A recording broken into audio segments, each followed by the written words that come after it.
Simba es un proyecto gratuito de promoción de la lectura. Ayúdanos a que nuestros libros lleguen a más gente compartiendo lecturas en las redes sociales.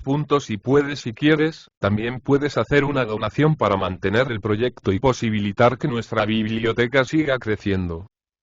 El voto del soldado Vicente Riva Palacio. Cuento allá por el año de gracia de 1521 pasó a las Indias en busca de fortuna, y a servir al emperador en las conquistas de Nueva España, un soldado español llamado Juan de Ojeda. Érase Juan de Ojeda un mocetón en la flor de la edad, extremeño de nacimiento, y tan osado y valeroso como perverso y descreído, y tan descreído y perverso como murmurador y maldiciente. Pusiéronle por mote sus compañeros Barrabás, tanto por lo avieso de su condición como para distinguirle de un Ojeda a quien el bueno le llamaban por sus costumbres irreprochables, y de otro que llamaban el galanteador, porque andaba siempre en pos de las muchachas de los caciques y señores de la tierra. Túvole Hernán Cortés gran afecto por su valor y por la presteza y diligencia con que todas las comisiones y trabajos del servicio desempeñaba. Pero mejor que los compañeros de Ojeda, conocía sus malas cualidades, y a esto debido, ni le dio nunca mando que importar pudiera, ni guarda le confió de prisioneros a quienes se atreviera a sacrificar o a poner en libertad a cambio de algunos cañones de pluma llenos de polvo de oro, moneda supletoria bien usada en aquellos días. Una tarde, ya después de la toma de la capital del poderoso imperio de Moctezuma, y cuando el ejército de Cortés se había retirado a la ciudad de Coyoacán, mientras se trazaban y comenzaban a levantarse los suntuosos edificios que de núcleo debían servir a la moderna México, Juan de Ojeda departía alegremente con un grupo de soldados de caballería, hablando de sus recuerdos y sus esperanzas, sazonado plato de conversación entre soldados. Como palabra saca palabra, según dice el proloquio vulgar, hubo de llegarse en el giro de aquella plática a referir que algunos de los soldados conquistadores, sin duda arrepentidos de algo que sobre su conciencia pesaba, y en desagravio de sus pecados, habían tomado el hábito de religiosos, y vida hacían de misioneros tan ejemplar como escandalosa había sido la que llevaron de soldados.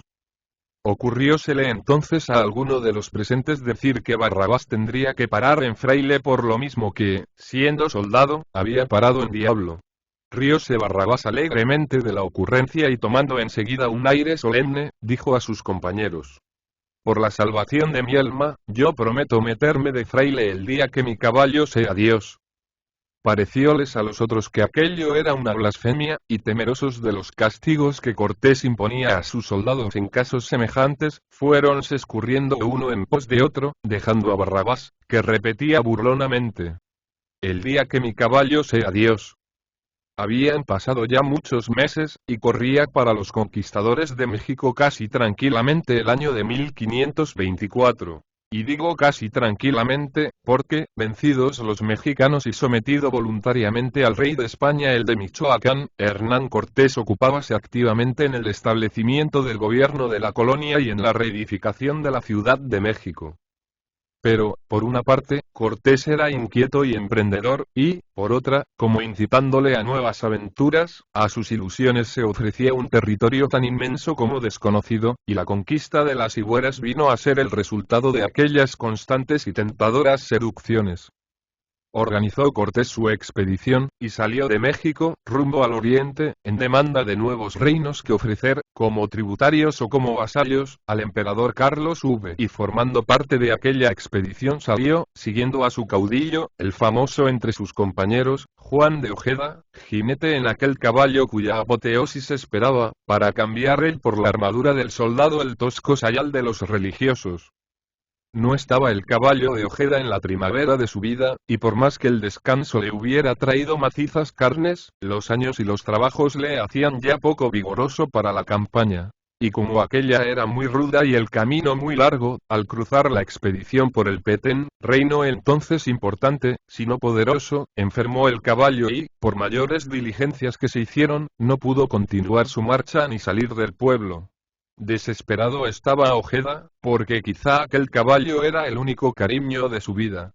Juró y blasfemó hasta cansarse. Pero visto que la cosa no tenía remedio, suplicó a Hernán Cortés que recomendara al cacique y a los principales señores del Petén el cuidado de aquel caballo que, como un depósito sagrado, quedaba entre sus manos.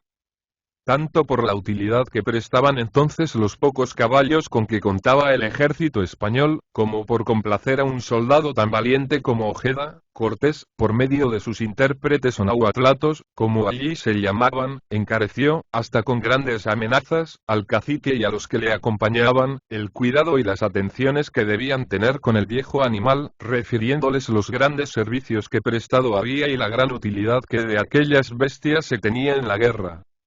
Llegó el momento de la partida, y Ojeda emprendió la marcha, no sin haberse despedido del abandonado Rocín y sin haber echado por aquella boca todos los votos y juramentos que le inspiraba tan triste situación y las burlas de sus compañeros que, descaradamente, lo atribuían a la blasfemia de haber querido hacer un dios de su caballo. Los sencillos itzáes, que así se nombraban los naturales de aquella tierra, se encontraron en el mayor embarazo para cumplir las indicaciones del conquistador y dejarlo complacido a la hora de su vuelta. Porque, no conociendo qué clase de huésped era el que había quedado allí, no encontraban medio de tratarlo como ellos deseaban. Pero, en fin, les ocurrió alojar el caballo en la mejor de las casas de la población y ofrecerle abundante comida de conejos, gallinas y aves sazonadas cuidadosamente al estilo del país, y grandes jarros con una bebida regional que los españoles llamaban pitarrilla.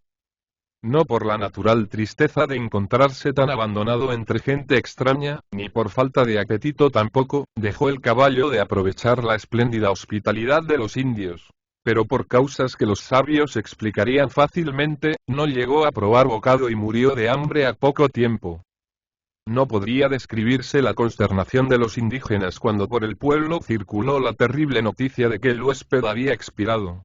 ¿Qué contestar a Cortés? ¿Cómo librarse de su enojo? ¿Cómo presentarse siquiera a su vista después de aquello, que él podría considerar como el resultado de un gran crimen? Convocóse una numerosa asamblea para discutir el partido que debía adoptarse en tan críticas circunstancias. Y después de varias opiniones emitidas con timidez al principio y con gran energía en el curso de aquella discusión, a propuesta de los más sabios del pueblo vinieron todos a convenir en que lo más acertado era hacer una imagen del caballo en mampostería y colocarlo entre los dioses del pueblo, para que a su vuelta Cortés pudiera ver que, si el huésped había fallecido, el pueblo le había colocado en el número de sus dioses. Así se hizo, y en el idioma de aquel pueblo conocíase el nuevo dios con el nombre de Iziminchac, que significa animal del trueno, sin duda porque los indios creían que el caballo era el que producía el estampido de las armas de fuego que disparaban los jinetes. Contábase luego que Juan de Ojeda, al recibir la noticia de aquellos acontecimientos, tomó el hábito de San Francisco, y fue en su vejez espejo de misioneros. Casi un siglo después, por el año de 1618, dos misioneros franciscanos, Fray Juan de Orbita y Fray Bartolomé de Fuensálida, llegaron a Petén, hasta entonces no convertido al cristianismo, y encontraron objeto de la mayor veneración la mal formada estatua del caballo. El padre Orbita, en presencia de aquello, no pudo contener su indignación, y, levantando en la mano una piedra que había arrancado del templo, montó sobre el caballo y lo hizo pedazos a fuerza de golpes. Los naturales de la tierra huyeron, espantados de aquella profanación, gritando mueras al extranjero.